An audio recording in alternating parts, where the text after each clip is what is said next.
తెలంగాణ ప్రజలందరికీ నమస్కారం. మరి ఈరోజు నేరళ్ళ సంఘటన జరిగి కరెక్ట్ 9 సంవత్సరాలు గడుస్తూ ఉంది. కానీ ఇయాటి వరకు వారికి న్యాయం జరగలేదు. భారతదేశంలో ఉన్న అత్యున్నతమైన నాయకత్వం కూడా మేము మీతో నిలబడతాం, మీతో ఉంటాం అని చెప్పిండ్రు. ఈరోజు ఇప్పటి వరకు వాళ్ళకి న్యాయం జరగలేదు. ఈరోజు దానిపైన నేరెళ్ళ బాధితులలో ఉన్నటువంటి కోల హరీష్ ఎవరైతే న్యాయ పోరాటం చేస్తుండో ఆ కోల హరీష్ ఫేస్బుక్లో ఒక పోస్ట్ పెట్టిండు. ఈరోజు ఉదయం 10 గంటలకు నేరెళ్ళ సంఘటన జరిగి దాదాపు 9 సంవత్సరాలు గడుస్తుంది. కాంగ్రెస్ ప్రభుత్వం అధికారంలోకి వచ్చిన వెంటనే విశ్వజిత్ కంపాటి ఐపీఎస్పై, సిసిఎస్ ఎస్ఐ రవీందర్పై, ఇతర పోలీస్ సిబ్బంది పైన చట్టపరమైన చర్యలు తీసుకొని మాకు న్యాయం చేస్తానని ప్రజాప్రభుత్వం మాకు మాట ఇవ్వడం జరిగింది. ప్రభుత్వం ముఖ్యమంత్రి అనుముల రేవంత్ రెడ్డి గారు, పొన్నం ప్రభాకర్ గారు, ఆది శ్రీనివాస్ గారు గారిని కలిసి దాదాపు 2 సంవత్సరాలు గడుస్తున్న ఇప్పటి వరకు వారితో సహా ముఖ్యమంత్రిని గడుస్తున్న ఇప్పటి వరకు పోలీసు ముసుగులో ఉన్న ఈ క్రిమినల్స్ పైన చర్యలు తీసుకోకపోవడం చాలా బాధాకరం. దయచేసి ఇప్పటికైనా ప్రభుత్వం వెంటనే ఈ క్రిమినల్స్పై చర్యలు తీసుకోవాలి, మాకు న్యాయం చేయవలసిందిగా కోరుతున్నాం. నేరెళ్ళ బాధితుడు కోల హరీష్ ఈ పోస్టింగ్ ఈరోజు ఉదయం పెట్టడం జరిగింది. కానీ ఇప్పటి వరకు వీళ్ళకి ఎటువంటి న్యాయం జరగలేదు. ఇప్పటి వరకు వీళ్ళతోని కనీసం వీళ్ళకు అసలు వీళ్ళ పరిస్థితి ఏందో కూడా తెలుసుకునే ప్రయత్నం ఇప్పటి వరకు ఎవరు చేయలేదనేది నిజంగా చాలా చాలా చాలా బాధాకరం అని నేను ఈ సందర్భంగా తెలియజేస్తున్నాను. గతంలో ఎవరెవరు వచ్చిండ్రు, వీళ్ళ తరపున ఏమేమి మాట్లాడినరు, ఎన్నికల కోసం వీళ్ళు ఎన్ని వాగ్దానాలు చేసిండ్రు అనేది మనం చాలా స్పష్టంగా దీనిపైన చూడొచ్చు. ఎస్పీని సస్పెండ్ చేసి ప్రజల్లో విశ్వాసం కలిగించాలి. ఎవరు మాట్లాడింది మాట సాక్షాత్తు బండి సంజయ్ గారు మాట్లాడారు. ఇదిగో బండి సంజయ్ గారు ఏం మాట్లాడినారు? ఎస్పీని సస్పెండ్ చేసి ప్రజల్లో విశ్వాసం కల్పించాలి. బీజేపీ రాష్ట్ర అధికార ప్రతినిధి బండి సంజయ్ గారు అప్పుడు ఎస్పీని ప్రజల్లో విశ్వాసం జరిగించాలని రాజన్న సిరిసిల్ల జిల్లాలోని నేరెళ్ళ సంఘటనలో ఎస్పీని సస్పెండ్ చేసి ప్రజల్లో విశ్వాసం కలిగించాలని బీజేపీ రాష్ట్ర అధికార ప్రతినిధి బండి సంజయ్ కుమార్ గారు అన్నారు. ఆదివారం గీతాభవన్లో బాధిత కుటుంబ సభ్యులతో ఏర్పాటు చేసిన విలేకరుల సమావేశంలో ఆయన మాట్లాడుతూ అత్యంత అమానుషంగా అమాయకులపై పోలీసులు 3rd డిగ్రీ ప్రయోగించారని, మానవత్వం లేని చర్యలు తీవ్రంగా వెల్లడించారు. ప్రభుత్వం తప్పుడు చర్యలని వీళ్ళపైన చర్య తీసుకొని మరి ఈరోజు బండి సంజయ్ గారు ఎక్కడున్నారు? బండి సంజయ్ గారు ఈరోజు మన కేంద్ర హోం సహాయ మంత్రిగా ఉన్నారు. మరి ఈయన న్యాయం చేయలేకపోతుండా? అప్పుడున్న ప్రభుత్వాన్ని సస్పెండ్ చేయాలని నువ్వు ప్రెస్ మీట్ పెట్టినావు. ఓకే, మరి ఈరోజు నువ్వెక్కడున్నావు? నువ్వేడున్నావు ఈరోజు? నువ్వు ప్లస్ ఇంకోటి 3rd డిగ్రీపై సిట్టింగ్ చేస్తూ విచారణ జరిపించాలని కూడా బండి సంజయ్ గారు ఇచ్చిండ్రు. ఇప్పుడు ఆయన ఎవరైనా హోం శాఖ సహాయ మంత్రిగా ఆయన ఉన్నాడు.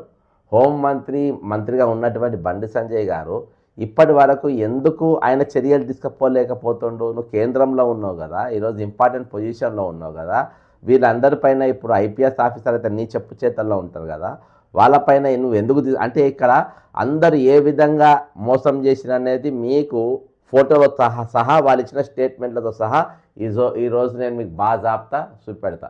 వీళ్ళు అందరినీ జనాన్ని అంటే గద్దెకెక్కినా ఒక మాట, గద్దె ఎక్కేదాకా ఒక మాట మాట్లాడతారు. ఇగో రాజన్న సిరిసిల్ల ఇక రైట్ సైడ్లో చూడండి, గ్రీన్ కలర్లో ఉన్న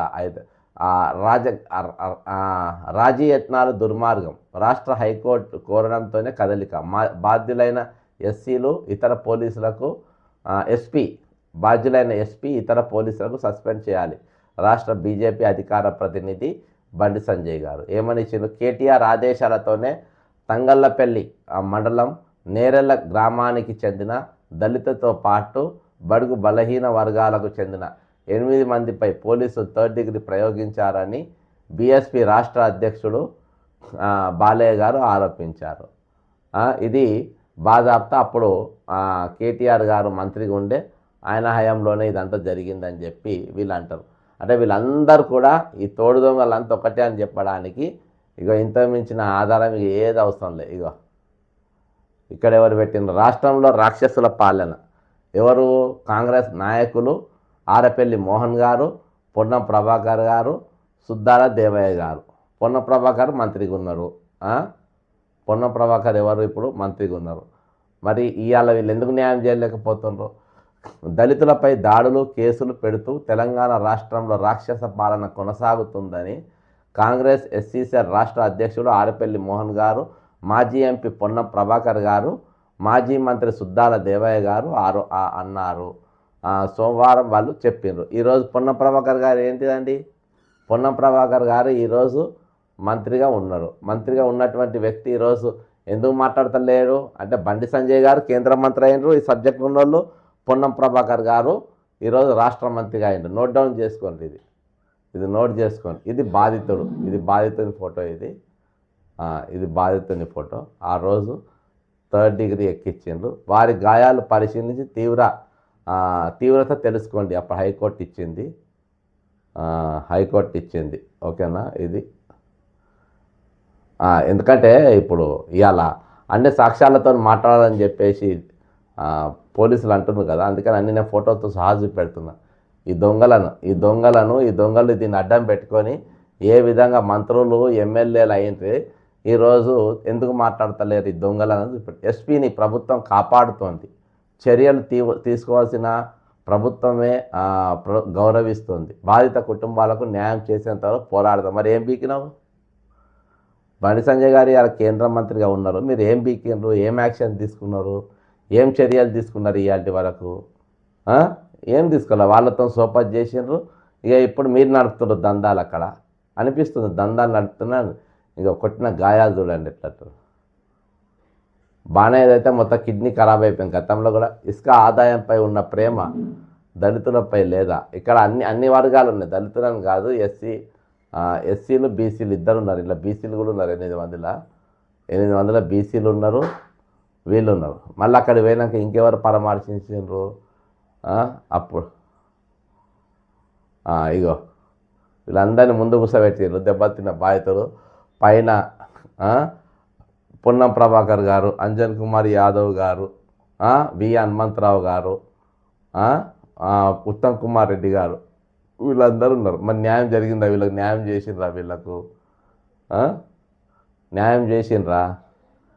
ఇంకా ఉత్తమ్ కుమార్ రెడ్డి గారు వాళ్ళ పిల్లల్ని ఎత్తుకున్నారు. వాళ్ళతో కూర్చొని మీరా కుమార్ గారు వచ్చింది. కొప్పుల రాజుగారు ఉన్నారు, మీరా కుమార్ గారు ఉన్నారు. వాళ్ళిద్దరు కూడా అక్కడ ఉన్నారు. మరి ఈరోజు ఇక్కడ అధికారంలో ఉన్న పార్టీ ఏది? కాంగ్రెస్ పార్టీ అధికారంలో ఉన్నది కదా. మరి ఎందుకు ఇప్పటి వరకు మీరు యాక్షన్ తీసుకోలే? 9 సంవత్సరాల యాక్షన్ ఇవాటి వరకు మీరు ఎందుకు తీసుకోలే? ఇక మీరా కుమార్ గారు మాజీ స్పీకర్, ఈమె పార్లమెంట్ మాజీ స్పీకరు. ఈరోజు తెలంగాణ ఏర్పడడానికి ప్రధానమైన కారకురాలు ఈమె వల్ల తెలంగాణ ఏర్పడ్డది. అక్కడి వరకు ఓకే. కొప్పుల రాజు గారు జాతీయ ఎస్ఎస్ఎల్ అధ్యక్షుడు, గీతారెడ్డి గారు వీళ్ళందరూ కూడా ఉన్నారు. ఈరోజు హేమీలు ఉన్నారు. ఇక్కడ పవర్ మీ దగ్గర ఉంది, అధికారం మీ దగ్గరలో ఉంది. ఇవాళ వరకు వాళ్ళకి మరి ఎందుకు మీరు న్యాయం చేయలేకపోతున్నారు అని అంటే చాలా బీజేపీ నాయకులు బండి సంజయ్ గారు, పక్కన ఈయన రఘునందన్ రావు గారు, వీళ్ళందరూ ఇప్పుడు రఘునందన్ రావు గారు ఎంపీగానే ఉన్నాడు. మరి బండి సంజయ్ గారు ఇది ఉన్నారు. మరి ఎందుకు మాట్లాడతలేరు వీళ్ళు? అమిత్ షా గారు కూడా ఇచ్చారు దీనిపైన. ఏమని ఇచ్చారు?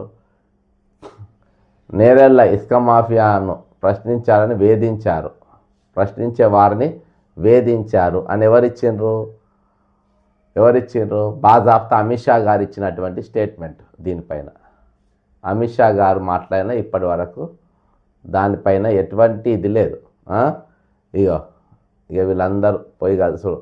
మందకృష్ణ మాదిగ గారు ఉన్నారు. ఇవాళ మరి మందకృష్ణ మాదిగ గారు ఇక మళ్ళీ ఈ సబ్జెక్ట్ ఏడా మాట్లాడలే, ఎక్కడ కూడా మాట్లాడుతున్నట్టు కూడా అనిపిస్తలేదు. మందకృష్ణ మాదిగ గారు చెప్తున్నా కదా, మొత్తం హేమీలందరూ కూడా ఉన్నారు. ఇంకా ఉత్తమ్ కుమార్ రెడ్డి గారు, ఇక చూడండి ఇక్కడ ఎవరెవరు ఉన్నారు ఈ సిపాయిలు. రేవంత్ రెడ్డి గారు, అప్పుడు టీడీపీలు ఉండే సంపత్, ఎల్ రమణ,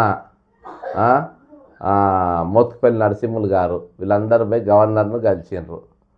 గవర్నర్ కలిసి ఇక్కడ న్యాయం చేయాలి అని చెప్పి మాట్లాడినారు. ఏం చర్యలు జరగలే. ఇక రేవంత్ రెడ్డి గారు ఓకే వీళ్ళందరూ కలిసి మళ్ళీ ఏమి ఇచ్చిన ప్రెస్ మీట్లు ఇచ్చిండ్రు. ఇంకా బట్టి విక్రమార్క గారు ఎక్కడున్నారండి ఇప్పుడు? బాధితులను కూర్చోబెట్టిండ్రు. ఇగో బట్టి విక్రమార్క గారు ఉన్నారు, పక్కన బి హనుమంతరావు గారు ఉన్నారు. వీళ్ళందరూ ఇవాళ బట్టి ముఖ్యమంత్రి ఉప ముఖ్యమంత్రిగా ఉన్నారు. బట్టి గారు ఇప్పుడు ఎక్కడున్నారు? ఉప ముఖ్యమంత్రిగా ఉన్నారు. ఇంకో రేవంత్ రెడ్డి గారు రేవంత్ రెడ్డి గారు ఇక్కడ ఉన్నారు. వాళ్ళు న్యాయం చేయాలి ముఖ్యమంత్రి అని. ముఖ్యమంత్రి అయినా కూడా వెంటనే ఆయన పోయి కలిసిండ్రు. వీళ్ళు కలిసినా కానీ ఇప్పటి వరకు వాళ్ళకు ఎటువంటి న్యాయం జరగలేదు, వీళ్ళకి న్యాయం చేయలేదు. బాధాప్తిగా బి హనుమంతరావు అయితే పోయి అక్కడికి ఇంకో సిపిఐ నారాయణ గారు పోయినరు, మేము న్యాయం చేస్తామన్నారు. ఇప్పుడు న్యాయం చేయనోళ్ళు చేపియని వాళ్ళు అందరు దొంగలే, ఒకళ్ళిద్దరు కాదు. ఇక కింద కూర్చున్న హనుమంతరావు గారు మొత్తం ప్రేమ ఉబ్బిబ్బయి కిందనే కూర్చుండే, ఏకంగా వాళ్ళు న్యాయం చేసేదాకా వెళ్ళారు. అంటే ఇక్కడ ఈరోజు కాంగ్రెస్ పార్టీలో ఉన్న ముఖ్యమంత్రి రేవంత్ రెడ్డి గారు ఉన్నారు, వాళ్ళకి సపోర్ట్గా ఉంటామని రేవంత్ రెడ్డి గారు ఉన్నారు. మరి వీళ్ళకి మద్దతుగా ఉంటామని చెప్పేసి పొన్నం ప్రభాకర్ గారు ఉన్నారు, బండి సంజయ్ గారు ఉన్నారు. ఇంతమంది పెద్దలందరూ కూడా ఈరోజు ఉన్న పరిస్థితి. మరి ఇంతమంది సిపాయిలు ఉన్నా ఈరోజు ఎందుకు వీళ్ళకు మీరా కుమార్ గారు ఓకేనా, ఒక దిక్కు మీరా కుమార్గా పెడదాం, ఒక దిక్కు వీళ్ళది పెడదాం. అన్న నమస్తేనా బ్రదర్. బ్రదర్ చెప్పండి బ్రదర్. ఒకటే బ్రదర్, ఇప్పుడు మాకు డబ్బులు ఇవ్వాలని మనం అంటున్నాము, ఆయన ఇవ్వలేదు పరిస్థితి. బ్రదర్ ప్రస్తుతము నేను నేరేళ్ల బాధితుల సంఘటన దానిపైన లైవ్ నడుపుతున్నా, ఒక ½ ఆగి అది తీసుకుంటా. అంటే 7:30 అంటే చేశాను. ఇవాళకి 9 years, ఇవాళకి వీళ్ళ జరిగి 9 సంవత్సరాలు అవుతుంది. 9 years అవుతుంది, 9 సంవత్సరాలు అయింది వీళ్ళ పైన దాడి జరిగి. ఇవాటి వరకు ఎటువంటి యాక్షన్ లేదు. వీళ్ళ దగ్గరికి మీరా కుమార్ గారు పోయినరు, రేవంత్ రెడ్డి గారు పోయినరు, బండి సంజయ్ గారు పోయినరు. ఇప్పటిదాకా అవన్నీ పేపర్ కటింగ్స్ అన్నీ చూపించి మాట్లాడినా. మీకు 10 నిమిషాలకి నేను మళ్ళీ కాల్ చేస్తా. ప్రస్తుతం నేను ఈ 9 సంవత్సరాల పైన అంటే అది కూడా మాట్లాడతా, అది మీడియాది ఒక 2-3 పాయింట్స్ మాట్లాడతా, ఇది కూడా మీది మాట్లాడతా. ఓకే ఓకే అయితే ఇంతమంది వచ్చిన ఇవాటి వరకు కోలా హరీష్ను లైన్లోకి తీసుకుందాము. కోలా లైన్లో తీసుకున్న తర్వాత మనము ఫర్దర్గా పోదాం. ఈరోజు ఓ ప్రభుత్వము ఎవరు బాధితులకు న్యాయం చేయలేకుంటే ఇవాళ అధికారంకి వచ్చేదాకా ఒక మాట మాట్లాడతారు, అధికారంకి వచ్చిన తర్వాత ఈరోజు గట్టెక్కిన తర్వాత ఇంకొకటి మాట్లాడతామంటే ఎట్లా చెప్పండి? గట్టెక్కిన తర్వాత ఇవాళ అధికారానికి వచ్చిండ్రు, రాగానే మీరు ఏం చేయాలి? వీళ్ళు గెలవగానే పోయి కలిసిందట ఆదినారాయణ ఆదిశీన్ గారు, ఈయన పొన్నం ప్రభాకర్ గారు. నమస్కారం. నమస్తే బ్రదర్, బాగుండ్రా? బాగున్నారన్న. పొద్దుగాల అనేది ఒక పోస్ట్ చూసిన ఫేస్బుక్లో, ఇవాళకి 9 years, దాదాపు 9 సంవత్సరాలు అని చెప్పి పెట్టిండ్రు. అన్న అది జూలై మనకు ఆల్రెడీ మంత్ అయిపోయింది, 9 years అవుతుంది. జూలైలో జరిగింది ఇన్సిడెంట్. ఈ లోపు మేము అందరిని కలుసుకుంటా అన్ని విషయాలు కంపల్సరీ కావాలని మేము మాట్లాడుకుంటూ వస్తున్నాము. అందుకోసం కొంచెం ఆవేదన ఆగలేక ఇక నాకు బాగా ఏం చేయాలి అర్థం కాక చేయాల్సిన పోస్ట్ పెట్టినా దాంట్లో. ఓకే 9 years అయింది. 9 years అయింది. మీరు ముఖ్యమంత్రి గారిని కూడా కలిసినట్టున్నారు కదా? కలిసినామన్నా. కలిస్తే ఏమన్నారు? వాళ్ళు కూడా కలిసిన రోజు ఏమన్నారంటే కంపల్సరీ అది చేస్తాను మాట ఇచ్చినాము, చేస్తాము అని చెప్పారు. బాధిత కుటుంబాలను అందరిని ఆదుకుంటాము, ఎవరైతే సంబంధిత అధికారులు ఉన్నారో వాళ్ళపై చట్టపరమైన చర్యలు తీసుకుంటామని చెప్పేసి చెప్పారు అన్న. ఓకే అన్న ఇప్పటి వరకు ఏం కదలిక లేదు? ఇంక ఇప్పటి వరకు అయితే ఏం లేదన్న. కోర్టు కేసు ఎక్కడ దాకా వచ్చింది? అది ఫైనల్ హియరింగ్ లో ఉందన్న. ఈయన ఇప్పుడు మన గవర్నమెంట్ సపోర్ట్ చేస్తే అది అయిపోద్ది అన్న. ఒక్క రోజులో ఆర్గ్యుమెంట్స్ అయిపోతుంది దాదాపు. ఇప్పుడు గవర్నమెంట్ దగ్గర ఉందన్న. మేము మా శాయశక్తుల ప్రయత్నం కొట్లాడి కేసును ఫైనల్ హియరింగ్ దాకా తీసుకొచ్చినామన్నా. అడ్వకేట్ ఎవరు మీకు? మాకు రఘునాథ్ అన్న రఘునాథ్ మన డి సురేష్ కుమార్ అని పౌర క్లాస్ అన్న ఓకే ఓకే. ఆ సారే చూస్తున్నారు. ఫైనల్ హియరింగ్ స్టేజ్ లో ఉంది. గవర్నమెంట్ ఇప్పుడు మాకు సహకరిస్తే కంపల్సరీ అవుతుంది అన్న ఇది. ఈ విషయాన్ని కూడా మేము ఆర్జీన్ అన్నకు కానీ కేక మహేందర్ అన్నకు కానీ ఇప్పుడు వీళ్ళకు మేము రెగ్యులర్ గా అంటే హైదరాబాద్ ఊరికి రాలేం కానీ ఇక్కడ వీడికి వచ్చినప్పుడల్లా కంపల్సరీ మేము పోయి కలవడం వాళ్ళతో మాట్లాడడం జరుగుతుంది అన్న. చేస్తామని చెప్తున్నారు కానీ అట్లనే ఇప్పుడు అలా పెట్టుకుంటూ వస్తుంది అన్న. ఇప్పుడు ఒక ఐపీఎస్ తప్పు చేసిన ఇంత అసలు ఎందుకు అసలు ఈ సిస్టమ్ ఎందుకు ఇట్లా ఉందనేది ఒక బాధ. ఎక్కడ ఉంది కంపార్టీ విశ్వజిత్ ఎక్కడ ఇచ్చింది పోస్టింగ్? సిఐడి సూపరింటెండెంట్ అన్న ఇప్పుడు ప్రెసెంట్ సిఐడి సూపరింటెండెంట్ ఇచ్చింది ఆయనకు. అవునన్నా. అంత ఇంపార్టెంట్ పోస్ట్ ఎట్లా ఇస్తారు ఆయనకు?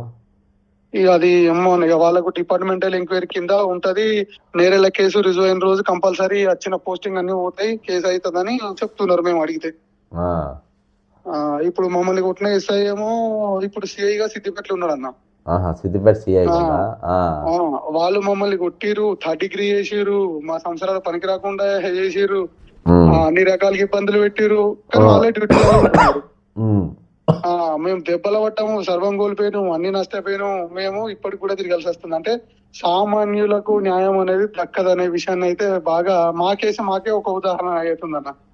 ఇప్పుడు మీ ఫోటోలో నేను చూసి చూపించిన ఇప్పటిదాకా బండి సంజయ్ గారు ఉన్నారు, ఇప్పుడు ఆయన హోంమంత్రి ఉండు, పొన్నం ప్రభాకర్ గారు మీ సపోర్ట్కి వచ్చిండ్రు, ఆయన ఈరోజు ఆయన మినిస్టర్గానే ఉన్నాడు, ట్రాన్స్పోర్ట్ మినిస్టర్గా ఉండు. బట్టి విక్రమార్క గారు వచ్చిండ్రు, ఆయన మీటింగ్, ఆయన ఈరోజు మంత్రిగానే ఉప ముఖ్యమంత్రిగా ఉన్నారు. ఇక రేవంత్ రెడ్డి గారు మీకు సపోర్ట్గా ఆ రోజు తెలుగుదేశంలో ఉన్నాడు ఆయన, ఇప్పుడు ఆయన ఏకంగా ఈరోజు ముఖ్యమంత్రిగానే ఉన్నారు. ఇక మీరా కుమార్ గారు వచ్చిండ్రు, ఇప్పుడు వాళ్ళ పార్టీ అధికారంలో ఉన్నది. కాబట్టి మీకు ఈజీగా ఏళ్ళ మీద ఈరోజు మీకు మీకు 100% మీకు న్యాయం జరిగిపోవాలి. అంటే అందరు మీ దగ్గరకు వచ్చి న్యాయం చేయాలని స్లోగన్లు ఇచ్చిన వాళ్ళే కదా. అవునన్నా వీళ్ళు ఇప్పుడున్న ప్రభుత్వం అనుకుంటే ఎంతసేపు అన్న. ఇప్పుడు అప్పుడు వాళ్ళకున్న ఫేవర్ గవర్నమెంట్ ఉన్నది. వాళ్ళు తప్పు చేసినామా ఒప్పు చేసినామా చూడకుండా కూడా డైరెక్ట్ మమ్మల్ని కొట్టించి రిమైండ్ కొట్టించారు. ఇప్పుడున్న గవర్నమెంట్ అప్పుడు ఇది మాకు మద్దతు ఉన్నారు వీళ్ళందరూ. మరి ఇప్పుడు వీళ్ళ చేతులకు పవర్ వచ్చింది కదా, వీళ్ళు కూడా చేయొచ్చు కదా. చేసి అది తప్పు ఎవరైనా కానీ వాళ్ళని చట్టపరమైన చర్యలు తీసుకోవచ్చు కదా. వీళ్ళు కూడా ఆ రోజు కండ్ల నిండా గాయాలు చూసిరు, మా అవస్థలు చూసిరు, మా ఇండ్లకి వచ్చారు, పరామర్శించారు అన్ని రకాలుగా. మళ్ళీ వచ్చిన వ్యక్తులు ఆశామాసిన వ్యక్తులు అయితే ఎవరు కాదన్న. అందరు ఇప్పుడు మంచి పెద్ద పొజిషన్లు ఉన్నోరే, ముఖ్యమంత్రి స్థాయి, ఇప్పుడు రేవంత్ ముఖ్యమంత్రి, బట్టి విక్రమార్క ఇప్పుడు మీరు చెప్పిన డిప్యూటీ సీఎం, వీళ్ళందరూ పెద్ద పెద్దలు వచ్చారు. వీళ్ళు అనుకుంటే మా సమస్య 5 నిమిషాలలో అయిపోతాను, గవర్నమెంట్ అనుకుంటే 5 నిమిషాలలో అయిపోయే సమస్య అన్న. అయినా కూడా మేము తిరగాల్సి వస్తుంది. అయినా కానీ మేము ప్రొద్దున లేచి మళ్ళీ తిరగాల్సిన పరిస్థితి ఉన్నది. మళ్ళా ఇటీవల ఎవరైనా కలిసిండ్రా ఇప్పటిదాకా మీకు? మళ్ళీ ఎవరైనా రెగ్యులర్ గా ఆల్సిన అన్నను కేక మహేందర్ అన్న ఇంటికి వచ్చినప్పుడల్లా పోతున్నాం అన్న. వాళ్ళు ఏడుంటే అడుగుతున్నాము, మేము ప్రభుత్వంతో మాట్లాడుతున్నాము, చేస్తారనే చెప్తున్నారు. కానీ ఈ కేసు మూవ్మెంట్ లో అయితే ఏం కనిపిస్తలేదు అన్న. ఇంత పెద్ద ఇష్యూలా కనీసం ఇప్పుడు మమ్మల్ని కొట్టిన కూడా మేము చట్టపరంగా నిలబడి చేసుకుందామంటే కూడా మేము చట్టపరంగా కూడా ఏం చేయలేని పరిస్థితిలో ఇంత న్యాయ వ్యవస్థలో ఉన్నాము. కానీ అదొక్కటే బాధ అనిపిస్తుంది అన్న చాలా. ఇంత పెద్ద వ్యక్తులు వచ్చినప్పుడు మాకు ఇప్పటికెప్పుడు న్యాయం జరగదు. మా నేరేళ్లకు ఎస్సీ కమిషన్ వచ్చి ప్రజా కోర్టు పెట్టినప్పుడు ఆ ప్రజా కోర్టులోనే ఇప్పుడు 8 మంది అందరు ఎస్సీలేనా అన్న? నా 5 ఎస్సీలే ఉన్నా. 5 ఎస్సీలు, 3 ఒక బీసీలు ఉన్నారు, 2 ఒకరు మున్నూరు కాపుకి సంబంధించిన వాళ్ళు ఉన్నారు. ఒక మున్నూరు కాపు ఉన్నారు, 2 బీసీలు ఉన్నారు, 4 ఎస్సీలు, 5 ఎస్సీలు. ఓకే, మొత్తం ఇంతమంది ఉన్నారు. ఇప్పుడు బండి సంజయ్ మళ్ళీ కలిసిండ్రా మీరు ఈ మధ్యలో? లేదన్న, అప్పట్లో నేను ఎస్సీ కమిషన్ రిపోర్ట్ గురించి అడిగితేనే వాళ్ళు మమ్మల్ని బదనం చేసే ప్రయత్నం చేశారు. ఇప్పుడు ఆ రోజు ఆయన కొట్లాడినప్పుడు ఆయనకు మా విషయము ఆయనకు పనికొచ్చింది. ఆ రోజు మేము మంచోళ్ళమైనాం. ఈ రోజు అన్న కేంద్రంలో బీజేపీ ఉన్నది, ఎస్సీ కమిషన్ రిపోర్ట్ ఇంతవరకు రాలేదంటే మేము దొంగల లెక్క కనబడుతున్నాము. ఆయన లేనిపోని మా మీద ఉల్టా ప్రెస్ మీట్లు పెట్టించి మమ్మల్ని బంధం చేసే పరిస్థితి తీసుకొచ్చిండు. మరి అలా కేంద్ర మంత్రి హోదాలను కూడా ఇప్పటికి కూడా ఇష్యూ గురించి మాట్లాడతలేడు ఎక్కడ కూడా. అంటే ఆయన ఎలక్షన్లు అయిపోయిన నుంచి కూడా ఎక్కడ ప్రస్తావన తీసుకొస్తలేడు. ఆయన ఎలక్షన్లో నిలబడిన రోజులు మేము అవసరం వచ్చినాము, ఆయనకు పవర్ వచ్చినాక మా అవసరం తీరిపోయింది. ఇప్పుడు మాతో ఆయనకి ఏం అవసరం అన్నా? మళ్ళాసారి మీరే తిరగాలి. మీ ఇష్యూతోనే ఆయన బయటకు వచ్చింది, ఫేమస్ అయింది. మేము మా ఇష్యూ అయినప్పుడు ఆయన కార్పొరేటర్ అన్న, ఉమ్, ఆయన మా ఇష్యూ అయినప్పుడు కార్పొరేటర్, ఉమ్, ఇలా ఆయన కేంద్ర మంత్రి హోదాలు ఉన్నాడు. అంటే అతి తక్కువ టైంలో ఉమ్, ఇంత ఆయన దగ్గర అంత పవర్ ఉండి కూడా ఫస్ట్ ఎంపీ గెలిచినప్పుడు పార్లమెంట్ లో మాట్లాడతా కంపల్సరీ కేంద్రంలో బీజేపీ ఉంది మీకు న్యాయం చేస్తాము అన్ని విధాలుగా చెప్పిండు. ఇలా ఎక్కడ కూడా అతను ఊసు తీస్తలేడు, మాట్లాడతలేడు. ఉమ్, ఎస్సీ కమిషన్ ఏమైందంటే సమాధానం ఉండదు. ఉమ్, అన్న మరి మీరు మాట్లాడరు, మీరు కొట్లాడరు, అప్పుడు కొట్లాడరు కదా అన్న, మరి ఇప్పుడు కొట్లాడరు, మేము ధర్నా కానీ దేనికన్నా తీసుకుంటే మీరు మాకు సపోర్ట్ చేయరంటే సైలెంట్ గా ఉంటాడు, చెప్పాడు. ఉమ్, వాళ్ళకు అంటే మాతోటి ఆయనకు అవసరం అయిపోయింది ఇక. మా అవసరం ఆయనకి ఏం కనబడదు ఇక. ఇప్పుడు ఉమ్, ఇప్పుడు మేము ఏమడిగినా మేమే తప్పైపోతాం అన్న. ఉమ్, అప్పుడు ఆయన మాట గట్టిగా నమ్మినందుకు ఉమ్. ఇక మా చెప్తాడు మమ్మల్ని కొట్టుకోరని ఈ విధంగా చేసిండు. ఎప్పుడుంది మళ్ళీ మీ పేషి? అని ఇప్పుడు ఆల్రెడీ హైకోర్టులో కేసు ఫైనల్ హియరింగ్ ఉంది. గవర్నమెంట్ డేట్ కనుక అడ్వకేట్ జనరల్ గారు డేట్ తీసుకుంటే ఇది ఫైనల్ హియరింగ్ లో నడుస్తుంది. మేము ఆ డేట్ కోసం అని చెప్పేసి మాకు సంబంధించిన అడ్వకేట్ తోటి మేము పిటిషన్ లెటర్ రాయించడము, మేము కౌంటర్ వేయడం జరుగుతుందన్న.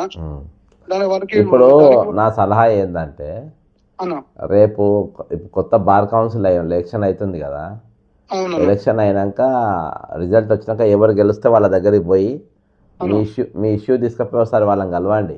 సార్ ఎన్ని రోజులు అవుతుంది, కొంచెం జర మీరు ఇంటర్వెన్షన్ కానండి, వాళ్ళ పాత్ర ఉంటుందంట కొంచెం. ఒకసారి బార్ కౌన్సిల్ని కూడా కలవండి, అవసరమైతే నేను కూడా వస్తా.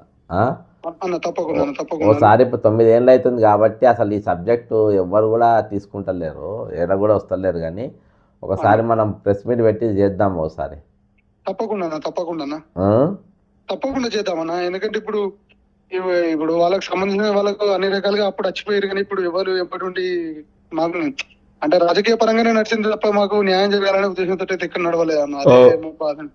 అవును, అందరూ వాడుకుని చూస్తున్నా కదా. ఇప్పుడు మీ దగ్గర వచ్చిన వాళ్ళందరూ కూడా పదవులు వచ్చినాయి. ఒక సిపిఐ నారాయణ తప్ప అందరు ఇవాళ పదవులలోనే ఉన్నారు. మీ దగ్గరకు వచ్చిన వాళ్ళందరూ. మందకృష్ణ మధ్య కూడా వచ్చింది కదా, వచ్చిందన్న. మళ్ళీ ఎప్పుడన్నా మాట్లాడిన ఆయన? ఆ మధ్యలో చాలా మేము పోయి ఒక 2 సార్లు కలిసినాము, చేద్దాం తమే కొట్లాడదాం మాట్లాడదాం అన్నారు. ఇక మాకు తిరిగి ఏం తిరుగుతామన్నా, హైదరాబాద్ రావాలంటే ఒక 5-6 వేలు కావాలి. ఊకే మేము అడిగిపోయి తిరగడము. మధ్యలో ఎప్పుడన్నా కృష్ణ మళ్ళీ ఈ సబ్జెక్ట్ ఏమన్నా ప్రెస్ మీట్లో కానీ ఆడ కానీ చెప్పలే, ఎక్కడ పెట్టలేదు అన్న. దాన్ని ఊసెత్తలేడు ఇక. లేదు లేదు అన్న, ఎక్కడ మాట్లాడలేదు. ఇక బండి సంజయ్ ఎత్తినప్పుడు ఇక ఆయన ఎత్తాడు. మొత్తానికి అందరు మొత్తం సబ్జెక్ట్ వాడుకోండ్రు, గద్దెకి ఎక్కిండ్రు, మూసుకొని కూర్చోండ్రు. అంతే అన్న. కష్టంగా ఒకసారి వాళ్ళకి మా ఇష్యూ నుంచి ఎంత కావాలో అంత తీసుకున్నారు, పీల్చుకున్నారు. వాళ్ళకి అయిపోయింది, మా అవసరం అయిపోయింది, అన్ని తీరిపోయినాయి. వాళ్ళకి ఇప్పుడు మాతో అవసరం లేదు. మేము వాళ్ళకి ఎందుకంటే మేము ఇప్పుడు పూచిక పుల్ల కంటే దీనమైన పరిస్థితిలో వాళ్ళకి కనబడుతున్నాము కాబట్టి అది మా కర్మ అంతే, ఏం చెప్తామన్నా. అదే మేము ఆర్థికంగా ఉండి మా నాన్నలు మా తాతలు ఎమ్మెల్యేలు మంత్రులు ఉంటే ఇవాళ మా పరిస్థితి ఇట్లా ఉండేది కాదు అన్న. అసలు మేము దాడి కూడా జరగపోవు. నాకు ఇంకో విషయం ఏంటంటే ఇవి దళిత సామాజిక వర్గాలు చిన్న చిన్న కులాలలో కూడా పుట్టదనే భావన అయితే అనిపించింది అన్న ఈ తిరగడం వల్ల. ఇప్పుడు దళిత సామాజిక వర్గాల చిన్న చిన్న కులాల పుట్టి అసలు ఎందుకు పుట్టడం అనే ఫీలింగ్ అయితే అనిపించింది అన్న. అవును, ఖచ్చితంగా. ఎందుకు ఇది పుట్టడం, ఈ సామాజిక వర్గాలలో పుట్టి మనల్ని మనం కిచ్చపరుచుకొని కనీసం మన మీద దాడి చేసినప్పుడు కూడా మనం కనీసం చట్టపరం కూడా మనం శిక్షించలేనప్పుడు ఈ వ్యవస్థలు ఎందుకు, ఇవన్నీ ఎందుకన్నా? ఇది ఎవరి కోసం అన్న? పైసలు ఉన్న కోసం నడుతుంది. విశ్వజిత్ కంపాటి 1000 కోట్లకు ఉన్నాడు. విశ్వజిత్ కంపాటి చెప్పి ఇప్పుడు రూలింగ్ ఏ గవర్నమెంట్ ఉన్నా కానీ ఇప్పుడు విశ్వజిత్ కంపాటి 1000 కోట్లకు ఉన్నాడు కాబట్టి అవసరం అయితే అయినా ఊసిన మాట్లాడతాడు. వాళ్ళు ఇంకేమైనా చేస్తారు, అయినా మాట ఇంటారు కానీ మా మాట ఎవరు వింటారు అన్న. బ్రదర్, ఇవాళ దాకా నేను గతంలో 14 ఏళ్ళు మన 10 ఏళ్ళు కొట్లాడినా కదా, 10 ఏళ్ళు కొట్లాడిన ఒక్కనోని పట్టుకొస్తున్నారు మాట్లాడుతున్నారు, ఒక్కని కూడా శిక్ష వాళ్ళు ఇవ్వాలి దాకా, ఒక్కనికి. అంతా ఉద్యోగులే, అన్ని స్కామ్లలో ఉద్యోగులే పోయినారు. కానీ ఈరోజు ఎక్కడ కూడా ఒక్కడిని కూడా ఏ ఫరక్ పడలే వాళ్ళకు. బీఆర్ఎస్ ప్రభుత్వంలో ఉండి అరాచకాలు చేసిన వాళ్ళందరూ కూడా హ్యాపీగా ఉన్నారు. ఓకే, ఇప్పుడు ఖచ్చితంగా మన ఫైట్ అయితే కొనసాగిద్దాము ఇదే విధంగా. ప్రస్తుతం నేను వీళ్ళది రిటైర్డ్ అయిన వాళ్ళు దాదాపు 50 మంది చచ్చిపోయింది ఇప్పటికీ, వాళ్ళది కూడా కొట్లాడుతున్నా. ఖచ్చితంగా ఇది ఒకసారి పబ్లిక్లో మొత్తం ఒకసారి ఇది ఉండాలనేది ఒక ఆలోచన. ఖచ్చితంగా నాకు ఒక రోజు ముందు చెప్పు బ్రదర్, ఒక ప్రెస్ మీట్ ఆర్గనైజ్ చేద్దాం, జనం తీసుకుపోదాం, ఒక చిన్న ర్యాలీ తీద్దాం. Okay brother, thank you. ఇది నేరళ్ళ బాధితుల యొక్క ఆక్రందన, ఆవేదన మనం చూస్తున్నాం కదా. ఇదంతా భయంకరంగా వాళ్ళని కొట్టిండ్రు. ఇందులో వీళ్ళని అడ్డం పెట్టుకొని ముఖ్యమంత్రులు అయినరు, కేంద్ర మంత్రులు అయినరు. బండి సంజయ్ అయితే పూర్తిగా ఈ కేసుతోనే లైమ్ లైట్లోకి వచ్చిండ్రు. బండి సంజయ్ ఇవాళ దీని గురించి అందులో బీసీలు ఉన్నారు, ఎస్సీలు ఉన్నారు. నేను చెప్పినా కదా, ఎస్సీలు ఉన్నారు, బీసీలు ఉన్నారు, అందరూ ఉన్నారు. ఎవరికి ఏది ఏమైనప్పటికీ వాళ్ళకు అన్యాయం జరిగింది, వాళ్ళ మీద దాడులు జరిగినాయి, వాళ్ళని కొట్టిండ్రు, వాళ్ళను చాలా ఇబ్బంది పాలు చేసిండ్రు. ఈరోజు నడవలేకుండా పరిస్థితులు ఉన్నారు. మేము కూడా ఢిల్లీకి పోయినాం, దీనిపైన నేషనల్ ఎస్సీ కమిషన్ కలిసినాం, అక్కడ ఏపీ భవన్లో ధర్నా చేసినాం, అన్నిటిలో చేసినాం. ఈరోజు కాంగ్రెస్ పార్టీ అధికారంలోకి వచ్చింది, దాని గురించి ఎవరు మాట్లాడేటోళ్ళు లేరు, కనీసం ప్రస్తావన ఎత్తేటోళ్ళు కూడా లేరు. దీనిపైన మరి ముందైనా చర్యలు తీసుకుంటారో లేదా ఖచ్చితంగా చూద్దాం. ఇక్కడ మన తమ్ముడు కోల హరీష్ చెప్పినట్టుగా ఇక్కడ పేదోళ్ళ కోసం న్యాయం లేదు, ఇక్కడ పేదోళ్ళ కోసం లేదు. ఇక్కడ ఉన్నదంతా ఉన్నోళ్ళ కోసం, బలిసినోళ్ళ కోసం, పైసలు ఉన్నోళ్ళ కోసమే ఇక్కడ ప్రభుత్వాలు పనిచేస్తున్నాయి. చట్టాలు కూడా వాళ్ళకు చుట్టం లెక్క ఉన్నది. ఈరోజు పేదోడు ఎక్కడ ఉండాలనో, ఎక్కడ వేసిన గొంగడి అక్కడ లెక్కనే ఉన్నాడు, కానీ ఇక వేరేది ఏం లేదు. ఇక మనం ఇంకా కొంచెం ముందుకు పోతే ఇది గుడ్ టైటిల్ అదే ఉంటుంది. మనం కొన్ని లేటెస్ట్ సబ్జెక్ట్స్, లేటెస్ట్ అప్డేట్స్ కూడా మనం తీసుకునే ప్రయత్నం చేద్దాం. అయితే మొన్న దినాన మనము ఇంకొక సబ్జెక్ట్, అంటే ఖచ్చితంగా ఎక్కువ శాతం రిటైర్మెంట్ ఎంప్లాయీస్ యొక్క సబ్జెక్ట్ చూస్తారు.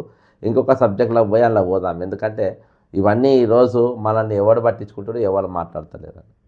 మనం చూసినాం నిన్నటి దినాన మా ఇద్దరు ఎన్టీవీ సిబ్బంది పైన అరెస్ట్ చేసిండ్రు. అదేవిధంగా మరి గతంలో అది కలెక్టర్ యొక్క స్టోరీ ఏదైతే రన్ చేసిండ్రో ఆ స్టోరీ పైన వాళ్ళందరూ కూడా నోటీసులు పోయినాయి. వాళ్ళందరూ కూడా సాక్ష్యాలు నేను మాట్లాడితే వాళ్ళ పైన కేసులు పెడతామని చెప్పి పోలీసులు అన్నారు. ఏది ఏమైనప్పటికీ ఒక మహిళ పైన ఒక ఐఏఎస్ అనేది పేర్కొని పలానా స్థానంలో కలెక్టర్గా పనిచేసిందని చూపించి దాన్ని తీవ్రంగా ఖండిస్తున్నాం. అది కాదనేది లేదు. ఈ విషయంలో ఈరోజు దాని ఎడిటర్ అయినటువంటి లోపట ఏదో సమ్ ఎడిటర్గా ఉన్నటువంటి దొంతు రమేష్ గారు ఇచ్చారు. అసలు ఆ స్టోరీకి నాకు సంబంధమే లేదు, నన్ను ఎందుకు టార్గెట్ చేసిందని. నేను బ్యాంకాక్ పోతుండే, అక్కడికి వెళ్ళి దావోస్లో సీఎం ప్రోగ్రామ్ కోసం, కవరేజ్ కోసం స్విట్జర్లాండ్ పోతుండే, నేను నా భార్య పోతుండే అని చెప్పేసి ఆయన చెప్పినటువంటి పరిస్థితి. ఇక సరే, వాళ్ళు మరి ఎవరికి సంగతి నేను అదే చెప్తున్నా. అసలు దీని వెనుక ఉన్నోళ్ళు ఎవరు, అసలు ఆ ఇన్పుట్ ఇచ్చింది ఎవరు? నేను గవర్నర్ గారు కూడా అడిగిన, ఆ వార్త ఎందుకు ఇచ్చింది ఎవరు, ఈ వార్త రావాలని చెప్పింది వాళ్ళు ఎవరు? కాబట్టి నేను గతంలో ఫోటోలు చూసిన. ఈరోజు మీకు ఆంధ్ర మీడియా ఏదున్నా కానీ దాదాపు అన్ని ఛానళ్ళు కూడా రేవంత్ రెడ్డి చెప్పు చేతనే పనిచేస్తుంది. రేవంత్ రెడ్డి అనుకూలంగానే వాళ్ళందరూ కూడా పనిచేస్తూ ఉంటారు. ఈరోజు ఆ క్యారెక్టర్ అసాసినేషన్ అనేది మంత్రికి ఎంత జరిగిందో అంతకంటే డబల్ ట్రిబల్ ఐఏఎస్ ఆఫీసర్ గారికి జరిగింది. ఇంకోటి చెప్పాలంటే వాస్తవానికి ఈ పెద్ద ఛానళ్ళ గురించి ఏం జరిగినా నాకు పెద్ద మాట్లాడాల్సిన అవసరం ఉండదు. ఎందుకంటే తెలంగాణ ఏర్పడ్డ తర్వాత నాటి నుండి నేటి వరకు ప్రజా సమస్యలపైన ఏ రోజు కూడా ఈ పెద్ద మైక్ల గొట్టాలు ఎక్కడ కూడా కనవాలే. ముఖ్యంగా ఎన్టీవీ గొట్టం అయితే నేను ఏడాది కూడా చూడలే. ఈరోజు లగిచర్లలా దాదాపు అక్కడ ట్రైబల్స్ పైన దాడులు జరిగినాయి, అక్కడ లాఠీ చార్జ్లు అయినాయి, భూములు గుంజుకునే ప్రయత్నము రేవంత్ రెడ్డి సర్కారు చేసింది. అక్కడ మనము ఎన్టీవీ గొట్టం కనవాలే. హైదరాబాద్ సెంట్రల్ యూనివర్సిటీలా మీకు భూమి గుంజుకునే ప్రయత్నం జరిగింది, అక్కడ లాఠీ చార్జెస్ జరిగినాయి, అక్కడ మనం ఎక్కడ కూడా ఎన్టీవీ గొట్టం చూడలే. ఈరోజు 29 జీవో పైన నిరుద్యోగులు రోడ్డెక్కి దాదాపు ఒక 15-20 రోజుల పాటు పెద్ద ఎత్తున ఉద్యమం చేస్తే అక్కడ లాఠీ చార్జెస్ జరిగినాయి, పెద్ద ఎత్తున ఎక్కడ కూడా ఎన్టీవీ గొట్టం కనవాలే. ఈరోజు రిటైర్ అయినటువంటి వాళ్ళు దాదాపు 20,500 మంది ఉంటారు. అందులో దాదాపు 50 మంది ఇప్పటికి మరణించారు. దాని గురించి ఒక స్టోరీ కానీ ఇది కానీ ఏది కూడా ఎక్కడ కూడా మనకు ఎన్టీవీ ఒక గొట్టం ఏడ కూడా కనవాలే. ఈరోజు నిజంగా వాస్తవానికి ఇవి ప్రజా సమస్యల కన్నా ఈరోజు వాళ్లకు లాభం కలిగించే స్టోరీలపైనే ఈరోజు కనబడుతూ ఉన్నది. హరీష్ రావు గారు ఈరోజు ఎన్టీవీ దానిపైన ఇది కానీ లేకుంటే సజ్జనర్ గారు ఏది ఉన్నా కానీ మనము వాస్తవం అనేది, న్యాయం అనేది మనం మాట్లాడుకుందాం. అన్యాయం అనేది మనం మాట్లాడాల్సిన అవసరం లేదు. ఈరోజు మనం చూసినాం శివాజీ, యాక్టర్ శివాజీ ఆ డ్రెస్సు అనసూయది స్టోరీ. దానిపైన ఈరోజు మహిళామణులు నారీమణులు అందరూ కూడా రోడ్డు ఎక్కిండ్రు, పెద్ద ఎత్తున గలాటా చేసిండ్రు. ఏ ఛానల్లో చూసినా వాళ్ళే కనబడ్డారు. ఈరోజు అదే ఒక కలెక్టర్ గారు, ఆమె ఒక civil servant, UPSC exam pass అయ్యి బయటికి వచ్చి ఆమె జాబ్ చేస్తున్న ఆమె, ఈరోజు చాలా హుందాగా ఉన్న ఆమె ఈరోజు పూర్తిగా మన సంస్కృతిని, భారత సంస్కృతిని ఆమె వేషధారలో కనబడటం పైన కూడా ఈరోజు దాడి జరిగినప్పుడు మరి దాని మీద ఈ మహిళా సంఘాలు కానీ వీళ్ళు కానీ ఎందుకు మాట్లాడతలేరు? కాబట్టి ఇవన్నీ కూడా డైవర్షన్ చేయడానికి వేస్తున్నటువంటి ఎత్తులు. ఇక హరీష్ రావు గారు వాళ్ళకి సపోర్ట్ చేస్తారు. రమేష్ గారు అన్నారు ఇంతకుముందు ఎప్పుడు కూడా ఏ ఛానల్ కూడా ఎవరి మీద కూడా ఎప్పుడు అటాక్ చేయలేదని. బాజాప్తా నేను ఒక వీడియో చూపెడతా. ఆ రోజు హరీష్ రావును మన బీఆర్ఎస్ ఉన్నప్పుడు TV9 రవిప్రకాష్ను బాజాప్తా అరెస్ట్ చేసినటువంటి పరిస్థితి. ఆయన ఛానల్ బాజాప్తా అప్పుడు మైహోమ్స్ రామేశ్వరరావు గుంజుకుంటా ఉంటే ఆయనకు మద్దతుగా నిలబడ్డటువంటి పరిస్థితి మనం బాజాప్తా ఆ రోజు అందరూ కూడా చూడడం జరిగింది. ఈరోజు మీరు నీతులు మాట్లాడి మీకు అనుకూలంగా ఏ విధంగా ఉంటుందో ఆ విధంగా మాట్లాడడం అనేది ఎంతవరకు కరెక్టు? ఈరోజు ఆంధ్రజ్యోతి పేపర్ను ఇగో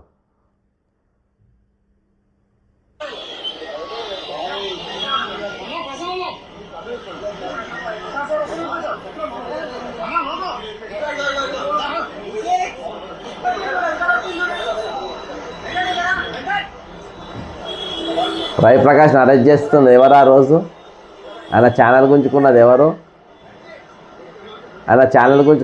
రవిప్రకాష్ది బీఆర్ఎస్ ప్రభుత్వం కాదా?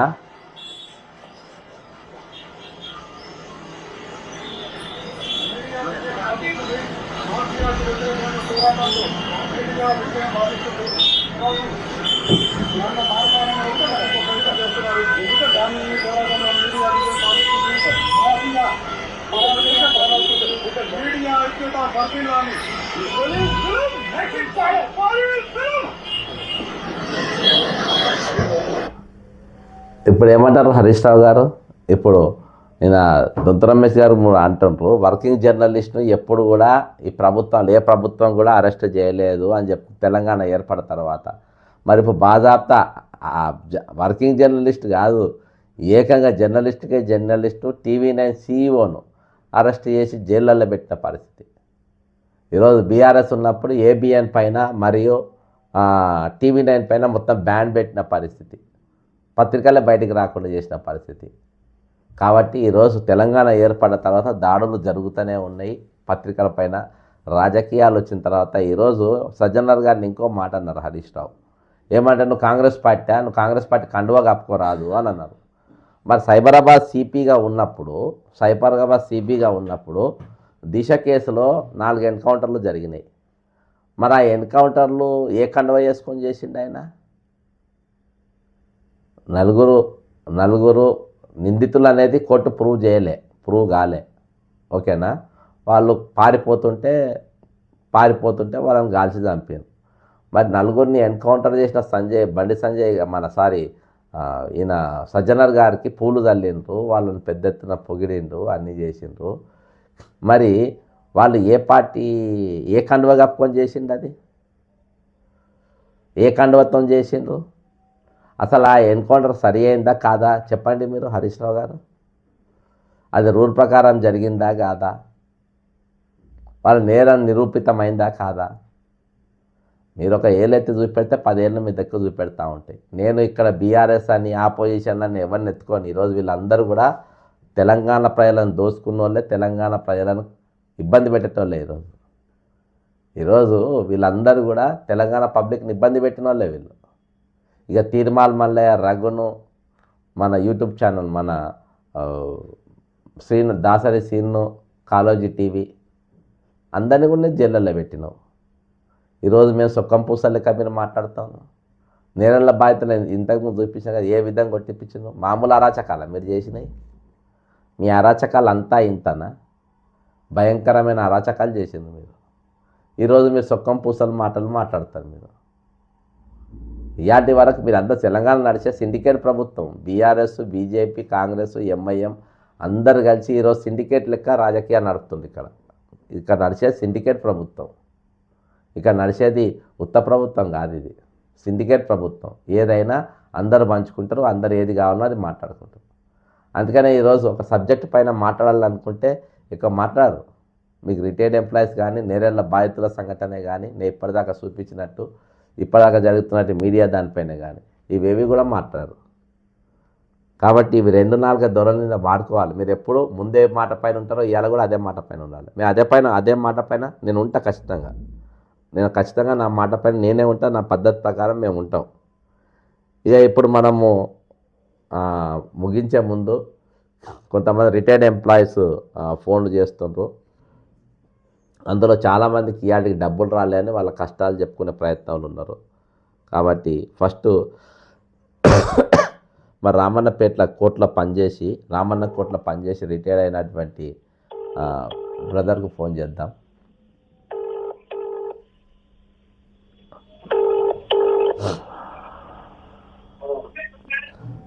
నమస్కారం సార్. నమస్తే సార్. చెప్పండి సార్, ఎప్పుడు రిటైర్ అయ్యారు సార్ మీరు? సార్ నేను సెప్టెంబర్ 30 రిటైర్ అయినా సార్ 25 లో. సార్ మాకు ఆర్థికంగా చాలా పూర్ సార్, చాలా పూర్ను. పిల్లలు కూడా ఏం డెవలప్మెంట్స్ లేరు సార్. నాకు బీపీ షుగర్లు అట్లాంటి హెల్త్ ప్రాబ్లమ్స్ ఉన్నాయి సార్ నాకు. కాబట్టి మాకు ఏమన్నా డబ్బులు వచ్చేటట్టు చూడండి సార్. ఇట్లా సార్ ఇంకోటి మాకు నా నేమ్ అందులో రిటైర్మెంట్ అయినట్టు ఏమైనా లిస్టు పంపిర్రా సార్ మాది? ఎవరి లిస్టు? గవర్నమెంట్ దగ్గర ఉంటాయి కదా మీది సార్? గవర్నమెంట్ దగ్గర ఉంటాయి కదా మీ లిస్టు? ఉండదు సార్. ఇప్పుడు మన కొద్దిగా ఎకనామికల్ గా కొద్దిగా చాలా ఇబ్బంది ఉంది సార్ మనకి. కాబట్టి కొద్దిగా జీపీఎఫ్ కూడా రాలేదు. జీపీఎఫ్ రాలేదా? జీపీఎఫ్ రాలేదు సార్, ఏది రాలేదు సార్, ఒక పైసా రాలేదు. ఏది పెన్షన్ వస్తుందా? పెన్షన్ మాత్రం వస్తుంది సార్, 50%. 50% అయితే ఇప్పుడు పిల్లలకి ఇబ్బంది, వాళ్ళు ఎవరు డెవలప్మెంట్స్ లేదు. నాకు మొత్తం నా మీద డిపెండ్ అయి ఉన్నారు. నాకు చాలా ఇబ్బంది ఉంది సార్, వేరే ఏం లేదు. ఏంటంటే డబ్బులు లేక పిల్ల ఫ్యామిలీతో ఇబ్బంది. ఎంత రావాలి మీకు ఇంకా సార్? ఎంత రావాలి? నాకు 65 లక్షల దాకా రావాలి సార్. అబ్బాబ్బాబ్బా, 65 lakhs దాకా రావాలి. ఇప్పటిదాకా ఒక్క రూపాయి కూడా రాలేదు సార్ నాకు. హెల్త్ ప్రాబ్లమ్ గా నాకు బీపీ షుగర్ అని కొన్ని హెల్త్ ఇబ్బంది ఉన్నాయి సార్. నేను ఎక్కడ బయటికి వెళ్ళలేకపోతున్నా, ఇంట్లోనే ఉంటున్నా. కొంచెం డబ్బులు వచ్చేటట్టు చూడండి సార్. తప్పకుండా సార్. మన ఈ గవర్నమెంట్ మాకు లిస్ట్ పోతుందా సార్? మాది రిటైర్మెంట్ అయినట్టు అట్లా ఎందుకు పోదు? వాళ్ళకేం తెలియదు. నీది నువ్వు రామన్న కోట్లో చేసినావు కదా, రామన్నపేట కోర్టులో జూనియర్ పెన్షన్ వస్తుందంటే అంతే. ఇది కార్డ్స్ అని వాళ్ళ దగ్గర ఉండే. అబ్బా, నాకు ఏం పోస్ట్ ఉండే? ఏ పోస్ట్ చేసినావు sir? Additional JCG court Ramannapet. Okay సరే అబ్బా. సార్ మీకు యాదగిరి భువనగిరి సార్, మాది శివరాజ్ నా పేరు. ఓకే శివరాజు గారు. ఒకసారి నా దగ్గర మీరు వాట్సాప్ లో పెట్టండి చూడండి సార్ నా డీటెయిల్స్ కూడా. రైట్ అండి. సార్ కొద్దిగా మీకు కన్సిడర్ చేయండి సార్. మీరు కూడా ఎప్పుడైనా హెల్ప్ చేయమంటే నేను హైదరాబాద్ రమ్మంటే కూడా వస్తాను సార్. మీకు ఆ రోజు అరెస్ట్ అయిన రోజు నేను మీకు సింపతి కొడుకు మీకు ఫోన్ కూడా వేసాను సార్ నేను. గుర్తొచ్చింది. ఓకే అదే మీకు వాట్సాప్ కూడా పెట్టినా సార్ నా డీటెయిల్స్. కొద్దిగా హెల్ప్ చేయండి అందరు మీకు చాలా పెన్షన్ రిటైర్మెంట్ అయినంటే ఎంత ఇబ్బంది ఉంటుంది సార్. బయటికి వెళ్ళలేక, డబ్బులు ఖర్చు పెట్టుకోలేక, పైసలు లేక ఎంత ఉంటుంది సార్. నియత్ గా వర్క్ చేసిన వాళ్ళకు దేవుడు నియత్ గా ఉంటాడని నాకు ఇష్టం ఉండే సార్. అట్లా లేదు సార్. నేను ఇప్పుడు ఇవాళకంతా దొంగల రాజ్యమే నడుస్తుంది. ఏం కాదు అవుతుందిలే, న్యాయం జరుగుతుంది. మీ పైసలు మీకు వస్తాయి. మనకు లిస్ట్ నా పేరు ఉన్నట్టు చూడండి సార్. తప్పకుండా. సార్ మీరు ఎప్పుడన్నా కాల్ చేయండి, నేను రమ్మంటే హైదరాబాద్ మీకు సోమవారం రోజు వచ్చే ప్రయత్నం చేయండి. సో మండేనా సార్? మండే మాసప్ ట్యాంక్ కాడికి, మాసప్ ట్యాంక్ దగ్గర పాత పెన్షన్ ఆఫీస్ ఉందా, అక్కడికి వచ్చే ప్రయత్నం చేయండి. పాత పెన్షన్ ఆఫీస్ కాడికి నేను చెప్తా. ఓకేనా? రైట్. ఇది పాపం రిటైర్డ్ అయ్యారు. సగం పైసలతో నీతి నిజాయితీతో పనిచేసిన వాళ్ళు మనకు ఫోన్ చేసిన వాళ్ళు అందరూ కూడా ఇప్పుడు రిటైర్మెంట్ పైసల పైన ఆధారపడ్డోళ్ళు కేవలం అందరూ కూడా నీతి నిజాయితీతో పనిచేసిన వాళ్ళే వాళ్ళు. హలో అన్నయ్య నమస్తే. నమస్తే నమస్తే అన్న. అన్న చెప్పన్నా. ఫస్ట్ ఈ నెలల బాధ్యత 9 ఏళ్ళు అయింది. ఇవాళ వాళ్ళ న్యాయం జరుగుతలేదు, దాని మీద చేసిన తర్వాత ఇది చేసి ఇప్పుడు రిటైర్డ్ ఎంప్లాయీస్ది మీ రెండో ఫోన్ అన్న. చెప్పండి అన్న. ఏందన్నయ్య బ్యాడ్ ఈవినింగ్ ఒకటి, ఇట్లా రోజు రోజుకు సంఖ్య పెరుగుతున్నది కానీ మా ఎక్కడి పొంగల్ అక్కడే ఉంది. బ్యాడ్ ఈవినింగ్ మళ్ళీ ఏమైంది? మనకు రోజు రోజుకు సంఖ్య పెరుగుతుంది. ఎప్పుడు ఏ క్షణం నుంచి ఏ వార్త వచ్చే తెలుస్తలేదు కానీ. అవునవునవునవును. ఇప్పుడు మనం రాష్ట్ర వ్యాప్తంగా కొందరు కమ్యూనికేషన్ ఇచ్చారు, కొందరు కమ్యూనికేషన్ ఇవ్వడం లేదు. ఏమైతుంది అన్నట్టుగా అవును, ఎవరి బాధలు వాళ్ళు పడుతున్నారు. నేను ఒకటే విషయం అన్నయ్య, ఏం లేదు, మీ ద్వారా అడుగు ప్రభుత్వాన్ని, అసలు మాకు నిజంగా న్యాయంగా ఇవ్వాల్సి ఉందా లేదా? ఒకటి ఇవ్వకపోతే ఎందుకు ఇవ్వట్లేదు? ఒక కారణం చెప్తే మేము మొత్తం డ్రాప్ అయితే డబ్బులని. నేను కాదు, అందరిని ఒప్పిస్తా డ్రాప్ కావడానికి. మా డబ్బులా కష్టార్జితమా కాదా? ఎందుకు ఇవ్వడం లేదు కారణం చెప్పమనండి. ఆర్థిక పరిస్థితి బాగాలేదు, నేను ఒప్పుకుంటా. మరి ఉచిత పథకాలు, ఈ సంక్షేమ పథకాలన్నీ వేల కోట్లు, లక్షల కోట్లు ఎట్లా వెచ్చిస్తున్నారు? రవణ, నువ్వు ఈ ప్రశ్న ఒకవేళ రేవంత్ రెడ్డి గారిని అడిగితే మాకు పైసలు ఇవ్వాలన్నా వద్దా అంటే నీకు ఇచ్చేది లేదంటాడు. ఎందుకు ఇచ్చేది లేదు అంటాడంటే నేను చెప్తాను ఎందుకు చెప్పాను బ్రదర్. వాళ్ళు అంటే ప్రజానాయకులు ప్రజల కోసం సేవ చేయాలనే ఉద్దేశం ఉన్నోళ్ళు కాదు. ఒకవేళ ఆ ఉద్దేశం ఉంటే ప్రజలకు అందుబాటులో ఉన్న ఇళ్లల్లో ఉండేటోళ్ళు. నంబర్ 1. డైలీ ప్రజా దర్బార్లు పెట్టేటోళ్ళు, ప్రజలను కలిసేటోళ్ళు. ఇది చిన్న రాష్ట్రం. రాజశేఖర రెడ్డి గారు ముఖ్యమంత్రిగా ఉన్నప్పుడు కిరణ్ కుమార్ రెడ్డి గారు ఏంది, రాజశేఖర రెడ్డి గారు ఏంది, ఎవరైనా లాస్ట్ నాదెండ్ల భాస్కర్ గారు రోజుల ముఖ్యమంత్రి కూడా, వీళ్ళందరూ కూడా కామన్ మ్యాన్ కలిసేది. రోజుకు మినిమం 1000-2000 మందిని కలిసేది. వీళ్ళు ఏడ కలిసిరబ్బా?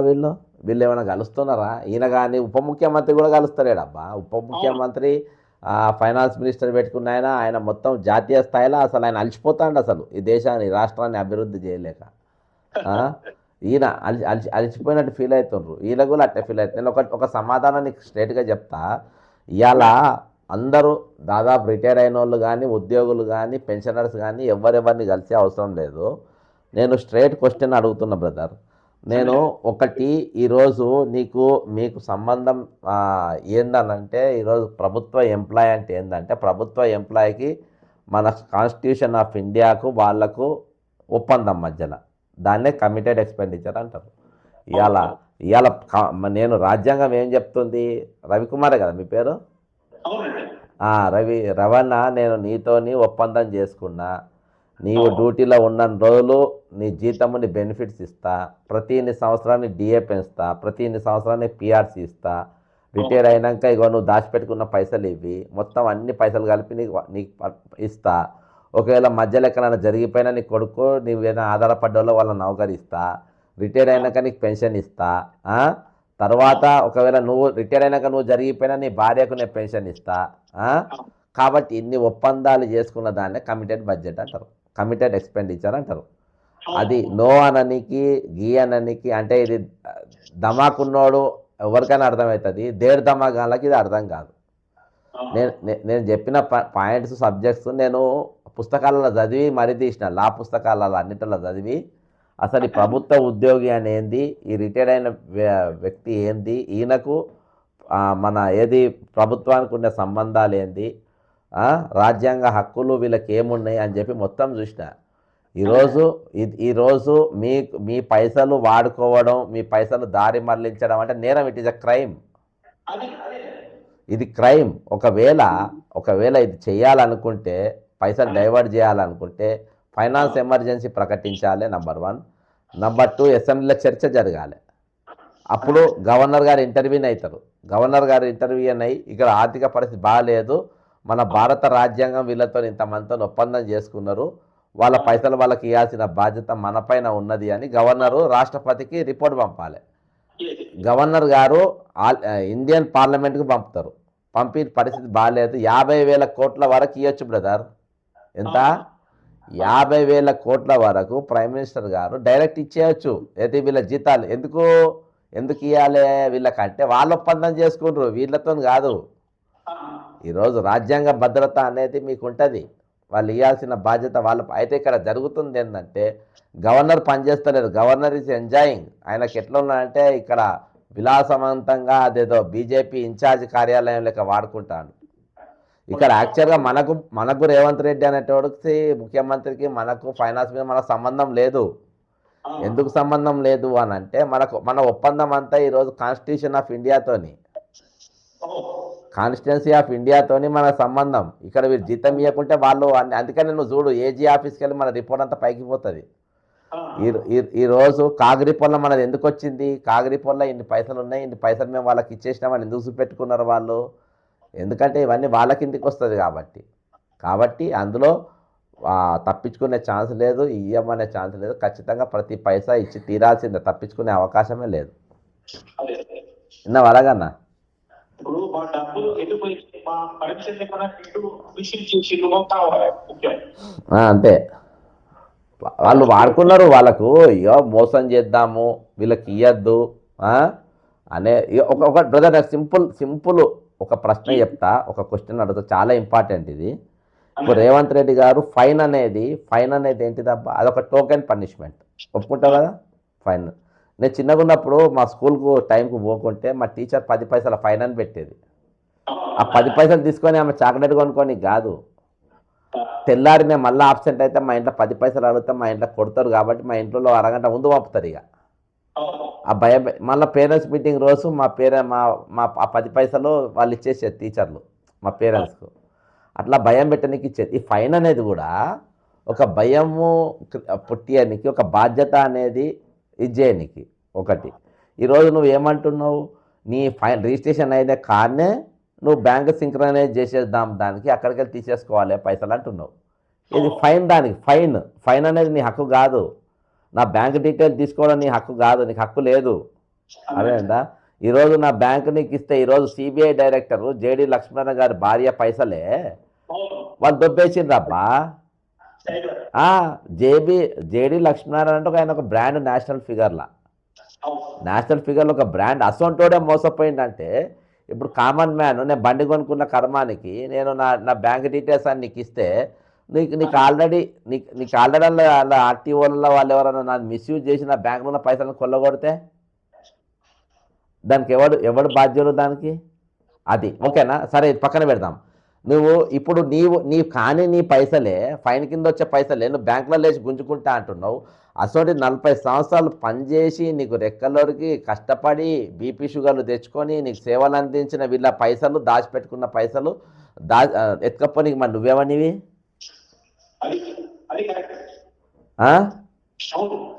నువ్వేమని బాబా? ఈరోజు నేను నా ట్రాఫిక్ పైసలు, ఫైన్లు నీ పైసలు కాదు అవి నువ్వు వేస్తున్న ఫైను, అర్థమైందా? అది వేస్తున్న ఫైన్, అది అక్రమంగా, అది కూడా నేను అక్రమంగా తీసుకుంటా అంటున్నావు. ఇవాళ నీకు సంబంధం లేని పైసలే అక్రమంగా తీసుకుంటా అంటున్నావు. 1 రూపాయి కూడా తక్కువ చేయ అంటున్నావు. నేను బరాబర్ హెల్మెట్ పెట్టుకొని సీట్ బెల్ట్ పెట్టుకొని బరాబర్ నడిపితే నీకు 1 రూపాయి కూడా నేను ఇచ్చేదే ఉండదు ఇక. అయితే కానీ మేము దాచిపెట్టుకున్న పైసలు నువ్వు ఇయ్యనంటావు, నువ్వు దాచిపెట్టుకుంటా అంటావు. ఇది ఎక్కడ న్యాయం? మరి మేము ఎట్లా వసూలు చేయాలి? మేము ఎట్లా లింకులు చేసుకోవాలి?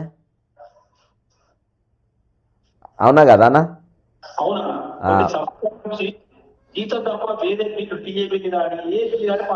అంటే ఆయనకు వచ్చేటి ఏమో బ్యాంకులకి వెళ్ళి వేసి గుంజుకుంటాడంట, ఈరోజు రిటైర్మెంట్ ఎంప్లాయీస్ ఇచ్చే పైసలేమో ఇయ్యాడంట. ఇది ఎక్కడిది? కాబట్టి వీలైతే సోమవారం రోజు రండి అన్న, మీరు ఒక ప్రెస్ మీట్ పెడుతున్నాం హైదరాబాద్కు. సోమవారం రోజు ఉదయం 10:30కు పాత పెన్షన్ ఆఫీస్ దగ్గరకు వచ్చే ప్రయత్నం చేయండి. మాసప్ ట్యాంక్ కాడ. అక్కడ కాదు మాసప్ ట్యాంక్. రైట్ అన్న, థ్యాంక్ యూ.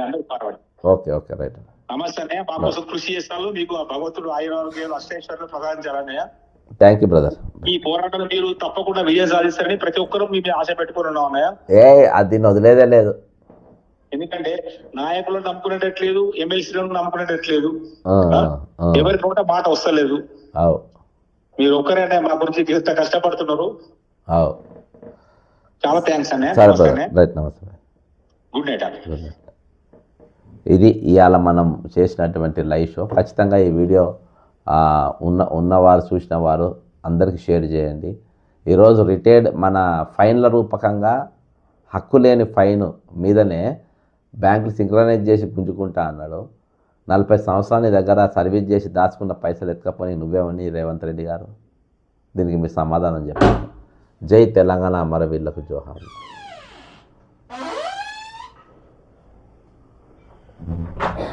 అంత గట్టిగా ఎందుకు కూర్చున్నావు?